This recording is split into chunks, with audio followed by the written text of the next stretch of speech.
गोरा नाम का एक आदमी था। वो थोड़ा सा कम अकल था और लोग उसका बहुत मजाक उड़ाते थे। सबको पता था कि वो कितना बेवकूफ है और इसीलिए लोग अक्सर उसका फायदा भी उठाते थे।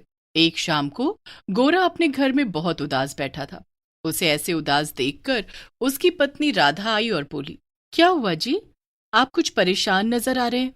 फिर से कोई समस्या हो गई क्या? हाँ राधा, आज मुझसे एक बड़ी गलती हो गई और इसीलिए मालिक ने मुझे काम से निकाल दिया। क्या? लेकिन अभी अभी तो आपको इस कपड़े की दुकान पर काम मिला था और इतनी जल्दी आपको काम से निकाल भी दिया गया। अरे ये तो आपने अपना ही रिकॉर्ड तोड़ दिया। आप कम से कम 1 महीने तो हर नौकरी पर टिके जाते थे, लेकिन यहाँ तो आपको 15 दिन में ही निकाल दिया गया। हाँ राधा, मैं भी यही सब सोच रहा था। ऐसे तो बड़ी मुश्किल हो जाएगी।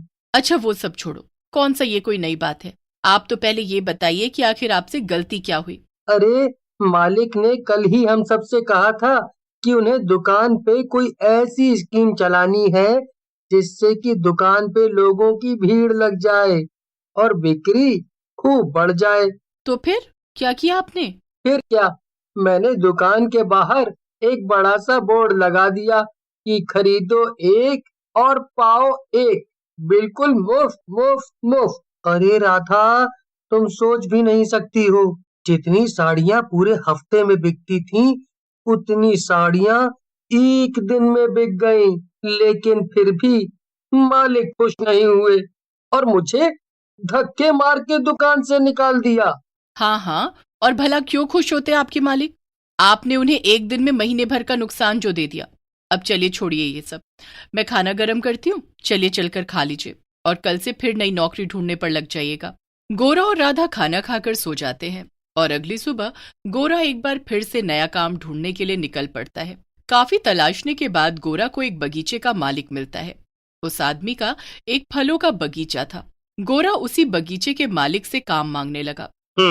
वो तो मैं समझ रहा हूँ गोरा कि तुम्हें काम की जरूरत है, और तुम्हें तो यहाँ का पूरा इलाका जानता है और सबको पता है कि तुम कितने बड़े बेवकूफ हो। तो भला तुम्हें अच्छे से जानते हुए भी मैं तुम्हें काम पे क्यों रखूं? कहीं तुमने मेरा भी नुकसान करवा दिया तो? अरे नहीं नहीं, आप मुझे एक मौका देकर तो देखिए। मैं आपको पूरा विश्वास दिलाता हूँ कि मैं आपके लिए बहुत अच्छे से काम करूँगा। और तो और, आप चाहे तो मुझे दूसरों से कम पैसे पर भी काम पे रख सकते हैं। कम पैसे देने की बात सुनकर मालिक के मन में लालच आ गया। उसे लगा कि ये फायदे का सौदा है। उसने गोरा की हरकतों को नजरअंदाज करते हुए उससे कहा, अच्छा ठीक है, अब तुम इतना गिड़गिड़ा रहे हो तो मैं तुम्हें काम पर रख ही लेता हूँ। लेकिन ध्यान रहे, अगर काम में जरा सी भी चूक हुई तो मैं तुम्हें फौरन निकाल फेंकूंगा। हम्म। जी जी, बिल्कुल। आपको शिकायत का एक भी मौका नहीं मिलेगा। बस आप मुझे काम पे रख लीजिए। हाँ हाँ ठीक है, चलो अब जाओ यहाँ से और कल समय पे आ जाना। फिर क्या था, अगले ही दिन से गोरा फलों के बगीचे का रखवाला बन गया और सारे गांव में ये बात फैल गई। पर गांव में कुछ लड़के थे जिन्हें हर वक्त बस शरारत सूझती थी। जब उन्हें ये पता चला कि गोरा को नया काम मिल गया है और अब वो एक फलों के बगीचे का रखवाला बन गया है, तो उन्होंने तय कर लिया कि वो फलों की चोरी करने जाएंगे। अरे दोस्तों, तुमने वो खबर सुनी क्या? यहाँ पास में जो फलों का बगीचा है, उसका रखवाला गोरा है। वो बेवकूफ गोरा। अरे, उसे बगीचे में बैठाने से अच्छा तो बगीचे को ऐसे ही छोड़ दिया होता। एक ही तो बात थी। हाँ भला वो गोरा क्या बचाएगा बगीचे के फलों को। चलो चल कर जरा थोड़ी फलों की चोरी हो जाए। बड़े दिनों से किसी बगीचे के ताजे ताजे मीठे मीठे फल नहीं खाए हैं। हाँ, सही बात है। और याद है ना, उस बगीचे का जो असली मालिक है वो कितना बुरा है। पिछली बार हमने उसके बगीचे से सिर्फ 4 आम क्या खा लिए थे, उसने हमारी कितनी पिटाई की थी। तो अब हम एक तीर से 3-3 निशाने मार पाएंगे। हमें फल भी मिल जाएंगे, मालिक से बदला भी ले लेंगे और गोरा को तो बेवकूफ बना ही लेंगे। ये सुनकर बाकी दोनों दोस्त भी हंसने लगते हैं। फिर क्या था, तीनों लड़के चल पड़े फलों को चुराने के लिए बगीचे की तरफ। लेकिन जैसे ही वो बगीचे में घुसने लगे, गोरा ने उन्हें रोक दिया। गोरा बगीचे के बाहर ही कुर्सी डालकर बैठा हुआ था।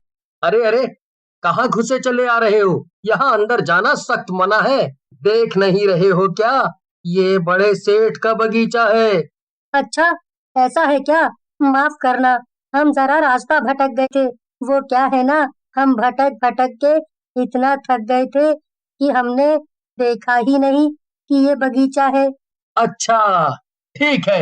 अगर तुम भटके हुए हो तो कोई बात नहीं, पर अब तुम लोग जाओ यहाँ से और मुझे मेरा काम करने दो। हम चले तो जाते, लेकिन जब हम सही रास्ता तो जानते ही नहीं है, तो भला जाए कहाँ? क्या तुम हमारी मदद नहीं करोगे?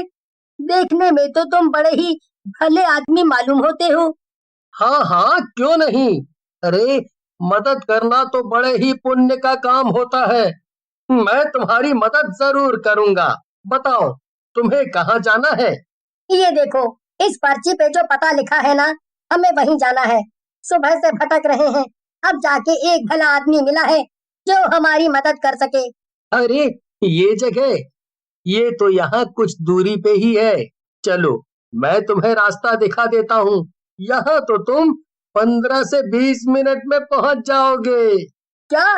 लेकिन तुम्हें तो यहाँ रखवाली का काम मिला है ना, तो अगर तुम यहाँ से गए तो बगीचे की रखवाली कौन करेगा? ये तो बड़ी लापरवाही हुई। अरे हाँ, ये बात भी सच है। मैं तुम्हारी मदद नहीं कर सकता फिर तो। माफ करना। क्या यार मिंटू, अगर उन्होंने हमारी इतनी मदद करने की सोची, हमें रास्ता दिखाने को कहा, तो क्या तुम उनकी इतनी भी मदद नहीं कर सकते? क्या तुम तब तक उनके लिए यहाँ बैठकर बगीचे की रखवाली नहीं कर सकते हो? हाँ हाँ, ये अच्छा रहेगा। जब तक मैं इन दोनों को रास्ता दिखा कर आता हूँ, तुम यहीं बैठकर बगीचे की रखवाली करना। और ध्यान रहे, किसी भी आदमी को अंदर घुसने मत देना। अच्छा, वो तो ठीक है, पर मुझे अकेले बड़ा डर लगता है। मैं यहाँ अकेले नहीं रुक पाऊंगा। ओहो मेरे भोले दोस्त, कोई बात नहीं, मैं हूं ना। मैं यहाँ तेरे साथ रुकूंगा ताकि तुझे डर ना लगे। ठीक है, तुम दोनों रुक जाओ, हम अभी आते हैं। अरे रुको रुको, मैं और मिंटू भी तो बच्चे ही हैं। अगर कोई बगीचे में घुसने की कोशिश करेगा तो भला हम दोनों अकेले यहाँ कैसे रुक पाएंगे? एक काम कर गुरु, तू भी हमारे साथ ही रुक कर रखवाली कर। हम तीनों मिलकर जरूर सामने वाले को रोक लेंगे। हाँ, ये भी ठीक है। अरे अरे, ये तुम तीनों कैसी बातें कर रहे हो? फिर भला मैं रास्ता किसको दिखाऊंगा? अरे गोरा भैया, अगर आपको ये रास्ता पता ही है, तो आपको ये बात भी तो पता होगी कि इस रास्ते पर एक परचून की दुकान है। हाँ, तो हमने सुना है कि उस दुकान में एक बहुत स्वादिष्ट इमली वाली खट्टी टॉफी मिलती है। तो असल में हमें वहाँ से एक टॉफी लेनी है। ये लीजिए पूरे 1 रुपए। तो जब तक हम तीनों मिलकर बगीचे का ध्यान रखते हैं, क्यों ना आप ही जाकर दुकान से टॉफी ले आए। गोरा का दिमाग ये सब सुनकर बहुत ज्यादा चकरा जाता है और उसे कुछ भी समझ नहीं आता, इसलिए वो कुछ कहता नहीं, बस चुपचाप गोलू की बात मान लेता है। और मौका पाते ही तीनों दोस्त बगीचे में घुस जाते हैं। बगीचे में घुसकर वो तीनों खूब फल खाते हैं, और इतना ही नहीं, वो तीनों बहुत सारे फल अपने झोले में डालकर चुरा कर भी ले जाते हैं। जब तक गोरा लौटकर बगीचे में आता है, तीनों दोस्त फलों के साथ रफू चक्कर हो चुके थे। गोरा फिर से बगीचे के बाहर बैठकर रखवाली करने लगता है कि तभी वहां बगीचे का मालिक आ जाता है। जैसे ही मालिक बगीचे के अंदर जाता है और वहां की हालत देखता है, तो वो गुस्से से लाल पीला हो जाता है। वो जोर से चिल्लाकर गोरा को अंदर बुलाता है। गोरा दौड़ते हुए अंदर आता है और मासूमियत से मालिक से पूछता है। गोरा मालिक को सारा किस्सा सुना देता है, जिसके बाद मालिक के गुस्से का तो ठिकाना ही नहीं रहता। ऊपर वाले, तूने मुझे मेरे कौन से कर्मों की इतनी बुरी सजा दी? मैं तो बर्बाद हो गया। मेरी मती मारी गई थी जो मैंने इसको काम पे रखा। चल दफा हो जा, दफा हो जा मेरी आंखों के सामने से और दोबारा कभी मुझे अपनी शक्ल मत दिखाना। फिर क्या था, बेवकूफ गोरा अपनी किस्मत को कोसते हुए वहां से चला गया और लग गया एक नए काम की तलाश में।